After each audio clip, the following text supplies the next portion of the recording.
Video waxaan kugu tusaynaa sidii cayayaanka beertaada aad ugu dili lahayd biyo adoon isticmaalin waxba sun ah. Iyo waxaan kaloo kugu tusaynaa fikrado kale oo aad kula dagaalami lahayd cayayaankaaga oo aad hortag u samayn lahayd si aysan beertaada u imaan.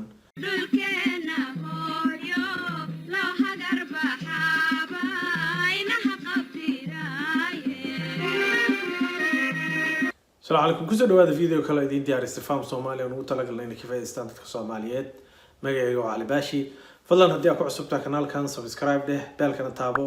ونقول بي ولا كلا صوماليات سيبقى فايديستان وما سنتين فيديو waxaan ku tusaynaa kaartooyin aad cayayaanka beertaada dhibay sida malabisada iyo mealbag oo ah cayayaan aad u dhibay beeraleyda Soomaaliyeed wadankana ku cusub iyo xitaa wuxuu kaloo dhibay cayayaankan geedaha ka baxaya xaafadaha magaalooyinka marka waxaan ku tusaynaa sidii aad biyo xoog leh aad ugu dili lahayd cayayaankan oo aad uga maarmi lahayd sunta beeraha loo isticmaalo meelo badan oo ka mid ah beertaada waan ognahay beeraleyda Soomaaliyeed waxa haysta caqabado tiro badan oo dhanka wax soo saarka ah sida suuq geynta wadooyin halaysan iyo amaan xumo laakiin dhibaatooyinka jira oo beeraleydu aad uga cawdaan waxa ka mid ah cayayaanka cudurrada iyo haramaha ka soo baxa beeraha marka insha Allah waxaan rajaynaynaa videos iyo koorsooyin inaan ka samayn doono arrimahaas ku saabsan insha Allah mustaqbalka aan fogeyn iyo waliba qaabkii ay beeraleydu u waraabi lahaayeen beeraha marka dhibaatooyinkaas si looga hortago waxaa la rabaa in kaartooyin badan oo isku darsan oo kala duwan in la isticmaalo si loo xakameeyo dhibaatooyinka aan soo sheegnay kaartooyinkaas beeraleydu isticmaali karaan waxaa ka mid ah waxa loo yaqaano Englishka cultural biological mechanical iyo physical iyo chemical kaartooyinkaas ayaa ka mid ah waxa la isticmaalo si loola dagaalamo dhibaatooyinka aan soo sheegnay haddaan soo koobno marka waxa la isticmaali karaa waxa la yiraahdo crop rotation oo dhowr jeer videos ku soo qaatay oo aan dhowr jeer ku soo celceliyay hadda kadibna aan ku soo celceli doono sababtoo ah muhiimadda ay crop rotation leedahay in dalagyada la kala wareejiyo inay beeraleyda Soomaaliyeed ka dhacdo ayaan rabaa aad ay muhiim u tahay waxaan kaloo sidoo kale ku soo celceliyay dhowr jeer ayadana waxa la yiraahdo mulching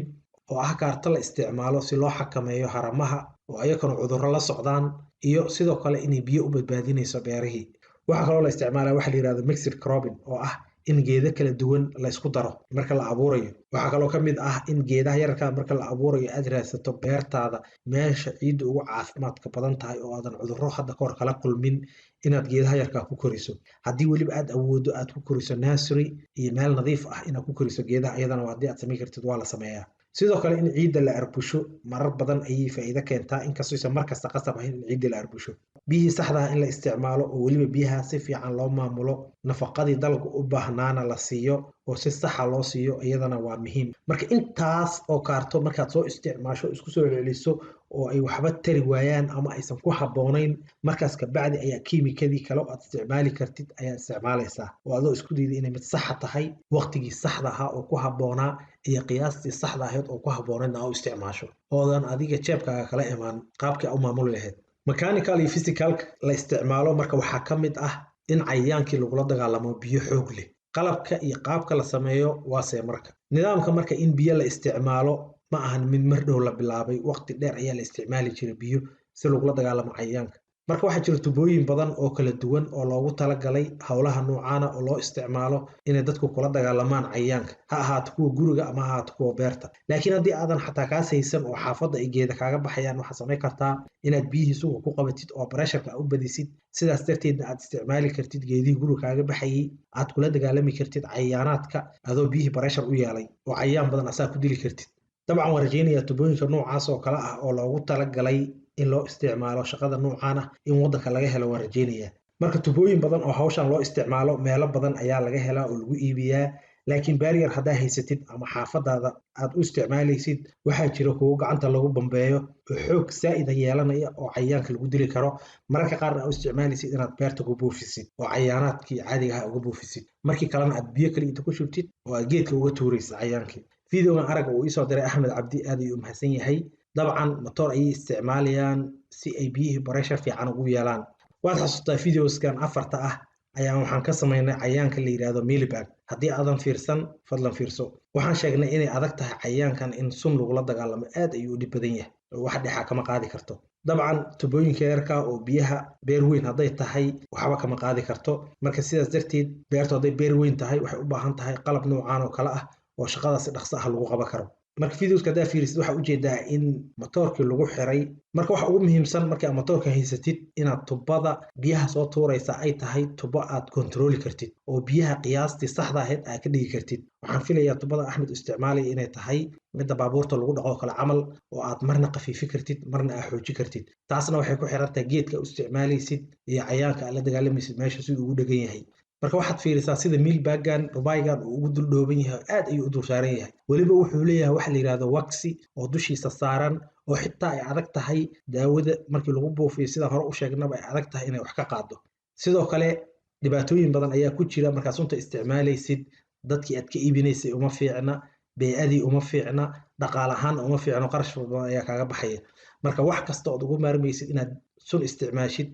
waa inaad samaysaa. laakiin hadda waxaad soo aragtay sidii uu ugu dhoobnaa markii hore babaya mealbag sidii ugu dhoobnaa babayga ayaa aragtay. haddana waxaa aragtaa natiijadii kasoo baxday dhowr daqiiqo markiisaa loo buufiyey. markii biyihii si qiyaasa loo siiyey waxaa kuu sahlanaanaysa in cayaankii mealbagga oo dhan uu ka daato babaygii ayadoon weliba mirahaagii ay nadiif ku yihiin oysan waxba kaa gaarin. dhulka ayuu daadsan yahay waa ujeedaa. videoskii hore ayaan ku sheegnay in markii uu dhulka kusoo dhaco cayaankan ay haddii uusan cunin cayaan kale uusan cunin inay ku adag tahay isagu inuu geedka kusoo noqdo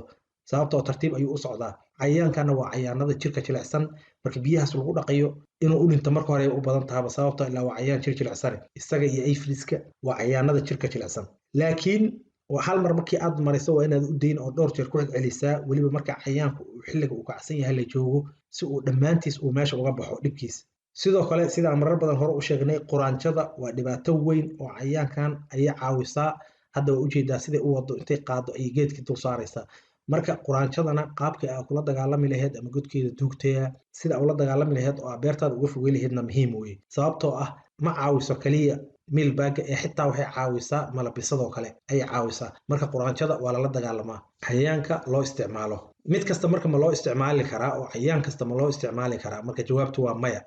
dabcan kuwa duuloo kale markii aad biyaha la soo aada ayay kaa cararayaan. marka cayayaanadaas kale looma isticmaali karo. saasay tahay cayayaano badan oo beeraleydeena dhibay ayaa loo isticmaali karaa oo biyahan pressure kale lagu dili karaa ama geedaha looga tuuri karaa. mealbag dabcan waa soo aragnay. waxaa kaloo loo isticmaali karaa malabisada sidaan hore usoo sheegnay oo englishka loo yaqaano aphids. waxaa loo isticmaali karaa spider mites,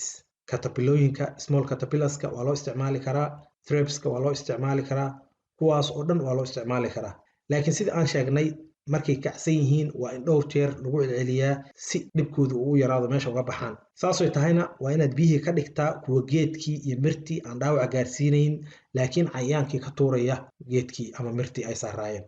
geedaha loo isticmaalo waa kuwa marka dabcan galleydan oo kale uma isticmaalaysid laakiin geedo badan ayaa loo isticmaalaa sida yaanyada xaafadaha ka baxaysa oo kale